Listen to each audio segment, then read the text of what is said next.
বিয়ের দিন সবাই বিয়ে খাওয়া রেখে ডাব নিয়ে পড়লো। ডাব খেতে গিয়ে বিয়ে খেতেই লেট হয়ে গেল। সবকিছু থাকছে আজকের ব্লগে। আসসালামু আলাইকুম বন্ধুরা, তোমরা সবাই কেমন আছো? আলহামদুলিল্লাহ, আমি তো ভালোই আছি। গ্রামে দিনগুলো ভালোই কাটছে। অনেক দিন পর আসা, সবুজ শ্যামল চারিদিকে, প্রকৃতি দিয়ে ভরা, ভালোই লাগে, দেখলেই মনটা ভালো হয়ে যায়। আজকে কিন্তু বিয়ে, তো সকাল সকাল ড্রেসগুলো বের করে নিলাম যেটা পরে যাব। বাহিরে বের হয়ে দেখলাম সবাই ডাব গাছের দিকে তাকিয়ে আছে, সবাই ডাব খাবে, দেন বিয়ে খেতে যাবে। দেন একটা ভাইয়া উঠে ডাবগুলো পেরে দিল।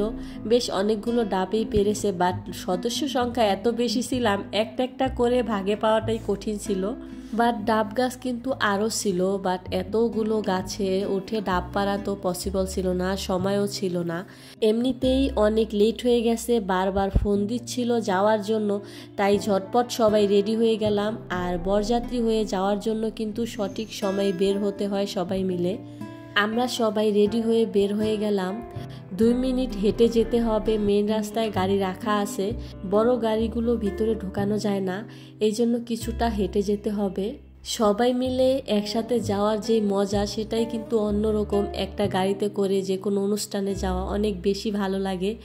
অন্যদিকে বরের গাড়ি সাজিয়ে রাখা হয়েছে, আর এখানে সিরিয়াল মাফিক অনেকগুলো গাড়ি রাখা হয়েছে, যেখানে সিরিয়াল মাফিক সবাই উঠে উঠে যাবে। এই গাড়িতে সব মহিলাই ছিলাম, যেহেতু হুজুরের বিয়ে, তো গ্যাঞ্জামের কোনো কায়দাই নাই। আর সবাই কিন্তু বোরকা পরাই ছিল।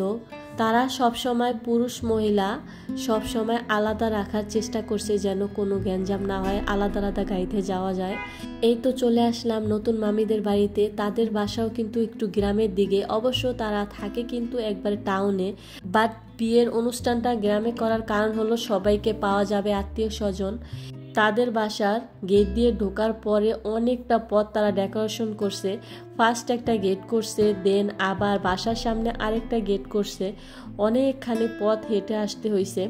তো দেখলাম গেটে অনেক ছেলেরা মিলে গ্যাঞ্জাম করতেছিল, ওই আর কি গেট ধরা নিয়ে।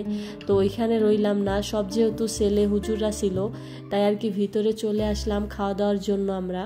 আর এই তো রোজাই না, যেখানে যায় সেখানে তার কান্না করতেই হবে, কারণ তার পরিবেশ পছন্দ হয় না, গরম লাগে, অস্বস্তি লাগে, তাই তার কান্না চলতেই থাকে, কি আর করার। তারপর আমরা সবাই খেতে বসে পড়লাম। তোমাদের সাথে এই খাওয়ার ভিডিওটা বেশ অনেক দিন আগেই শেয়ার করেছিলাম, আর ব্লগটা শেয়ার করা হয়নি।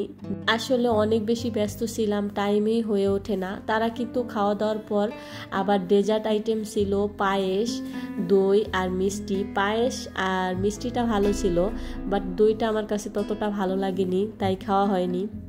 এই তো মামিকে নিয়ে চলে আসছি, তারা সবাই অনেক আনন্দ করে দেন ঘরে তোলা হলো মামিকে।